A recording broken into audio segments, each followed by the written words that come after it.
முடிஞ்சது. இப்போ ரிலீஸ்க்கு வந்திருக்குது. ஸ்கிரிப்ட் கூட இல்லாமல் இப்போ உங்க மேலே பேச விட்டாங்க. எனக்கு தேங்க்ஸ். டீம் லீடர் நிறைய பேசுவீங்கன்னு நினைச்சேன். தேங்க்யூ. அடுத்து நாம் பேச அழைக்கிறோம். நம்பிக்கை என்பது மனம் தீர்மானிப்பது. அப்படி நம்பிக்கை வைத்து சிறுபட தயாரிப்பாளர்கள் நலனில் தொடர்ந்து குரல். என்னுடைய பணிவான உணர்வு தெரிவிச்சுக்கிறேன். மகேஸ்வரின் மகிமை அப்படின்னு தெரிஞ்சிருக்கோம்.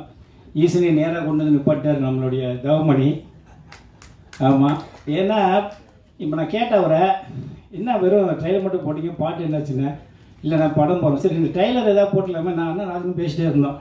சாயங்காலம் நான் என்னப்பா நாங்கள் பேசுகிறது அப்படின்னு. ஆனால் திருச்செந்தூரை வந்து ஃபுல்லாக லைவில் போய் எடுத்து வந்திருக்கிறான். இது இன்றைக்கி காலகட்டத்தில் திருச்செந்தூரை போய் அவ்வளோ அழகாக எடுத்து வந்திருக்காருன்னா அவரை உண்மையிலேயே பாராட்டணும் தவமணி அவர்களை. ஏன்னா இன்றைக்கி எங்கே பார்த்தாலும் பார்த்தீங்கன்னா சாமி ஒரு பக்கம் திட்டிருக்காங்க, ஆசலப்பா பேசுகிறாங்க. ஆனால் அப்போ இப்படி முருகன் கோயில் போய் தெளிவாக போய் படம் எடுத்து வந்திருக்காரு. ஆனால் என்னென்னா ஒன்றே ஒன்று தான் நான் சொல்லணும், சினிமாக்காரங்க தான் இன்றைக்கி நம்ம சாம்ரான் சார் சொன்னார் சிறுபடங்களை சப்போர்ட் பண்ணுங்கன்னு. நம்ம படம் ஓடாததுக்கு காரணமே சினிமாக்காரங்க தான். நான் ஓப்பனாக சொல்லுவேன், தெளிவாக சொல்லுவேன். ஏன்னா நான் 89 வந்தேன். வந்தப்போ நான் படம் பார்க்கப்போ ஏன்னா அன்றைக்கி சாப்பாடு வழி கிடையாது, தண்ணி தான் குடிச்சு நல்லா வாழ்ந்துருக்கேன். காலையில் தண்ணி தான் சாப்பிடுவோம், மத்தியானம் சாப்பாடு. அப்போ நாங்கள் ஃப்ரெண்ட்ஸாக வரும்போது இந்த டயட் எல்லாம் பேசும்போது எவனா ஒருத்தன் படம் பார்த்து வந்திருப்பான். அவன் வந்து எங்கள்கிட்ட சொல்லுவான், படம் பிளாப்பு ஒன்றுமே இல்லைம்மா. ஏன்னா நாங்கள் எங்களுக்கு அப்போ அறிவு கம்மி தானே.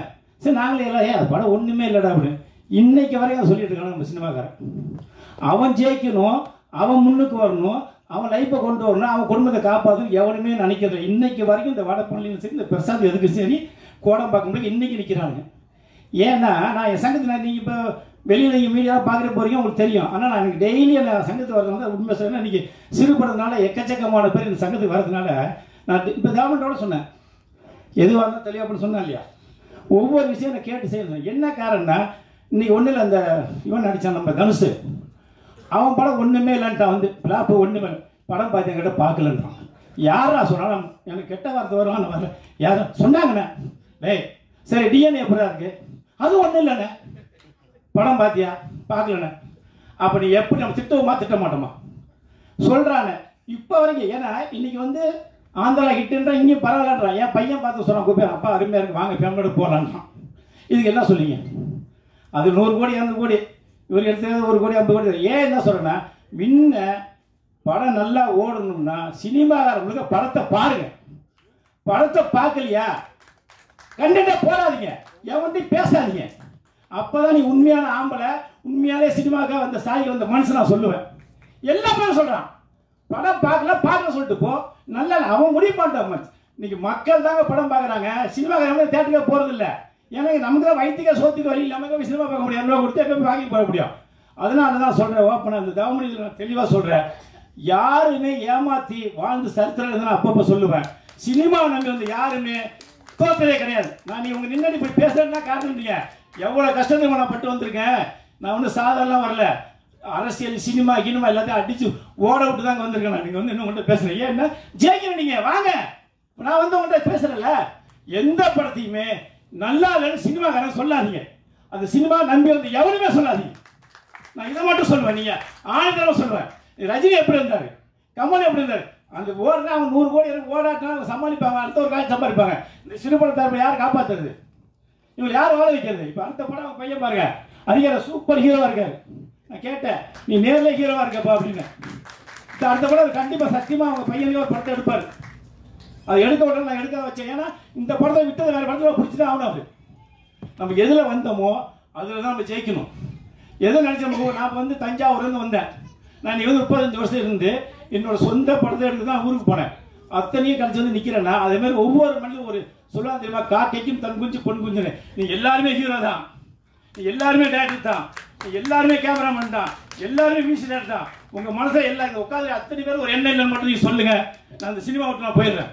இந்த ஊருக்கு அத்தனை மீடியா உட்காந்துருக்கு, ஒவ்வொருத்தரும் சொல்லுங்கள். நீங்கள் சாதிக்க வந்தீங்களா இல்லையா? நீங்கள் சாதிக்க வந்த சூழ்நிலை மாறி ஒவ்வொரு இதில் ஒரு உட்காந்துருக்கோம். இன்னைக்கு எல்லாருமே பேசுவாங்க, இன்னைக்கு எல்லாருமே இன்னைக்கு மீடியா எல்லாருமே பேசுகிறாங்க. ஏகப்பட்ட பேர் இன்னைக்கு ரஜினி கமல் ஏன் பார்த்திபன் கூட சொன்னார், நான் ஒரு சட்டத்துக்கு தைக்க முடியாமல் இருந்தேன்.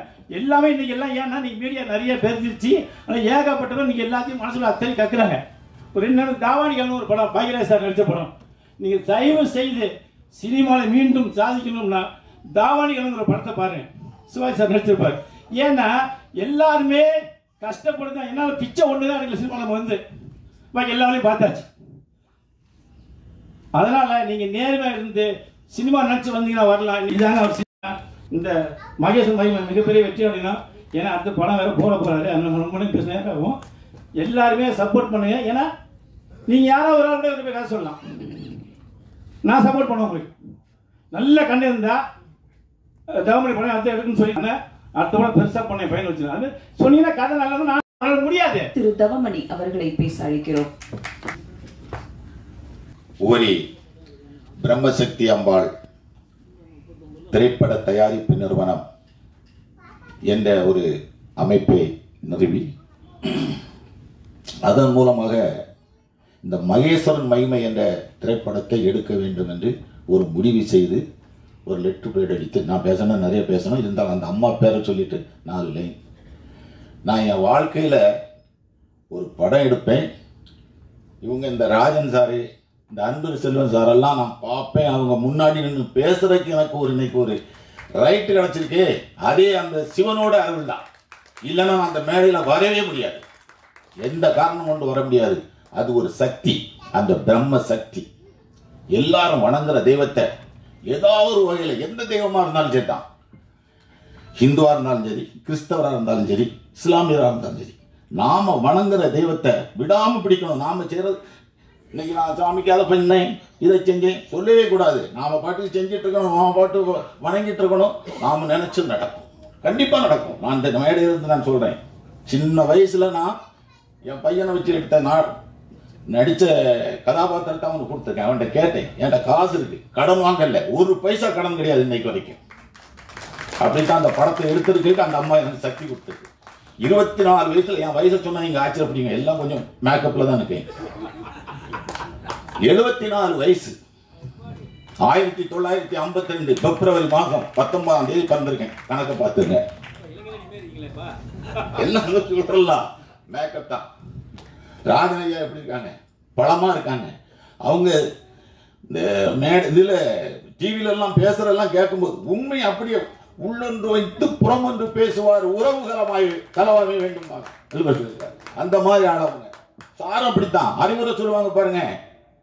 அவங்க குரூப்ல நான் அதுக்கு பதிலே போட மாட்டேன், எல்லாம் நான் அப்சர்வ் பண்ணி வச்சிருப்பேன், எல்லாம் கேட்டுருப்பேன், தெரிஞ்சுக்கிருப்பேன். அவ்வளவு ஆழமான கருத்துக்கள், அவ்வளவு ஐடியா. இதை பண்ணு, இப்படி செய், அதை பண்ணாத, இதை யார் சொன்னாலும் கேட்க மாட்டாங்க. அவங்களுக்குன்னு ஒரு வழி. நானும் அப்படித்தான் போயிட்டேன், நானும் அப்படித்தான் பண்ணேன். ஏன்னா நான் வந்து இந்த மாதிரி ஒரு படம் எடுப்போம், இந்த மாதிரி பிரசாத் ஸ்டுடியோவில் வந்து நான் பேசுவேன், நான் கனவுல கூட நினைக்கலைங்க. அதுக்கு அந்த சக்தி, அந்த பிரம்ம சக்தி தான் அந்த இதை கொடுத்துருக்கா. என் பையனுக்கு ஒரு ஃபியூச்சர் இருந்தா அவன் வரட்டும். எனக்கு இதில் நான் இன்னும் மேலும் நடிக்கணுங்கிற ஆசையோ அந்த இதெல்லாம் எனக்கு கிடையாது.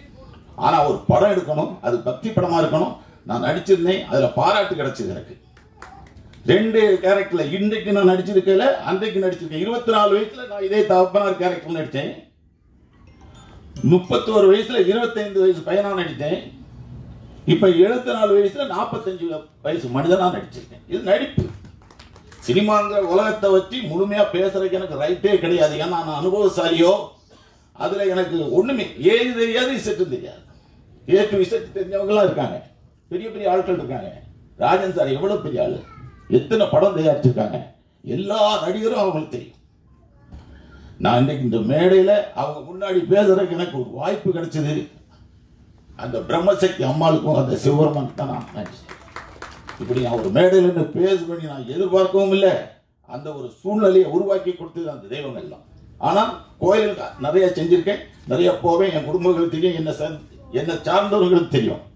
அதை நான் என்ன ஒன்று நான் சொல்றதுக்கு நான் விரும்புவேன். நீங்களும் அதே மாதிரி பக்தியா எந்த தெய்வமா இருக்கட்டும், ஒரு கல்லை வச்சு கொடுத்தா என்ன 1000 பேர் நாத்திகம் பேசுவான், நம்ம ஆத்திரம் பின்னாடி கூடாது. புரியுங்க, ஒரே படி வெற்றி கிடைக்கும். ஏதாவது ஒரு வழியில் அதுக்கு எல்லாரும் நடிகராகணும், எல்லாரும் ப்ரொடியூசரும், ஜாதகம் இருக்கணும், ஜாதகம் இருக்கணும். எனக்கு அது இப்போ வந்திருக்குன்னு நினைக்கிறேன். எத்தனை வயசுல வந்திருக்கு பாருங்க. 24 வயசுல நடிக்க நினைச்சேன். டைலாக்லாம் நல்லா பேசுவேன். நாடகத்தில் நடிச்ச உடனே சொல்லுவேன், என் ஃப்ரெண்ட்ஸ் எல்லாம் வந்து போப்பா சினிமாவுக்கு. நான் ஒரு கான்ட்ராக்ட் 24 என்னை பற்றி நம்ம போல பெரிய ஆளெல்லாம் பேசிட்டு இருக்கு. இருந்தாலும் நீங்கள் தெரிஞ்சா அதை நீங்களும் அதை கொஞ்சம் ஃபாலோ பண்ண நல்லா இருக்கும். எல்லாருக்கும் கஷ்டத்தை சொல்லலாம், ஆனால் நான் பொய் சொல்லலை, உண்மைதான். எனக்கு பொய் சொல்லவும் தெரியாது, சொல்லவும் மாட்டேன். ஜாலிக்கு பேசுவேன், நண்பர்களோட பேசுவேன், கிண்டலுக்கு பேசுவேன், கேலிக்கு பேசுவேன். என் வாழ்க்கையை பற்றியோ நடைமுறையை பற்றியோ பொய் எனக்கு வேண்டியதில்லை, பொய் வேண்டாம் வேண்டாம். 24 வயசுல நான் கான்ட்ராக்ட், பழைய காலத்து SSLC. 50 வருஷமா தொழில் பண்ணிட்டு எனக்கு 74 வயசுல நான் கான்ட்ராக்ட். எனக்கு பின்னாடி 20 25 ப்ராஜெக்ட் ஒர்க் எடுத்துக்கிட்டேன். என் பிள்ளைல 3 பேர் நல்லபடியா இருக்காங்க. எல்லாம் செட்டில் ஃபேமிலி, கையில கொஞ்சம் காசு இருக்கு. என்ன பட்ஜெட் ஆகும்? அப்ப நான் அங்க ஒருத்தட்ட போறேன். எனக்கு இங்க ஒரு நண்பர் சேகர், அவரை மறக்க முடியாது, அவரும் கடவுள் மாதிரி, அவரோட ஃப்ரெண்டு சார். ஆனா இப்ப எனக்கு என்னன்னா எல்லா வாரத்தையும் ஏன் தலையில தூக்கி வச்சிருக்கா எதுக்குன்னே எனக்கு தெரியல. நான் ஏன் தொழிலை பார்த்துட்டு இருக்கேன், இங்க வருவேன், டப்பிங் கூப்பிட்டாங்க வருவேன், இவங்க ஷூட் பண்ணுவாங்க, எல்லாம் போயிட்டு இருக்கு. இதுல டைரக்டர் எல்லாம் போட்டிருக்காங்க. அது அதையும் நான் தாங்கிக்கிறேன், ஒண்ணும் இல்லை. நான் சாப்பிட்டு ஒரு வார்த்தை கேட்டேன், சார் படம் எல்லாம் முடிச்சுட்டு பட் உங்க பேரை டைரக்டர் நீ போடாம என் பேரை ஏன் டைரக்டர் நீ போடுறீங்க, படம் நல்லா இல்லையோ அப்படின்னு கேட்டேன். அதையும் நான் என்ன நினைச்சிட்டேன், அந்த சக்தி தான் பார்த்துக்கணும். எதுக்கு எடுத்தாலும் அதுதான் சொல்லுவேன். நான் நினைச்சு இந்த படத்துக்குள்ள வரவே இல்லை, படம் எடுக்கவே இல்லை. பையன் மட்டும் கேட்டேன், எப்ப நீ அடிக்க அந்த கேரக்டர் பண்றப்பா, சரி போடுங்க பூஜை ஆரம்பி, கையில காசு இருக்கு, கடன் இல்லை, பண்ணு. அதனால அவங்க நிறைய பேச வேண்டியிருக்கு. நான் இன்னொரு வேளை அந்த பிரம்மசக்தி அம்மாளோட ஒரு அனுக்கிரகம் இருந்து இந்த படம் ஓரளவுக்கு ஒரு சின்ன வெற்றி, எனக்கு பெரிய லாபம்லாம் வேண்டாம், வெற்றி கிடைச்சா நீங்க அவ்வளவு கலந்துக்கணும். இதே மாதிரி பிரசாத் ஸ்டுடியோவில் நம்ம சக்தி முருகனை வச்சு நான் ஒரு மேடை போட்டு இன்னொரு அரை மணி நேரம் நான் டைம் கேட்டு பேசுவேன், நீங்க எல்லாம் கேட்கணும். அப்போ இன்னும் உணர்ச்சி பூர்வமா இருக்குன்னு சொல்லி நாங்களும் வேண்டிக்கிறோம். அடுத்ததாக நாம்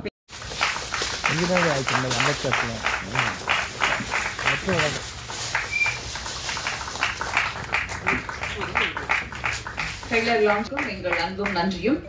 சிற்றுணவிற்கு பிறகு படம் தொடரும். நன்றி, வணக்கம்.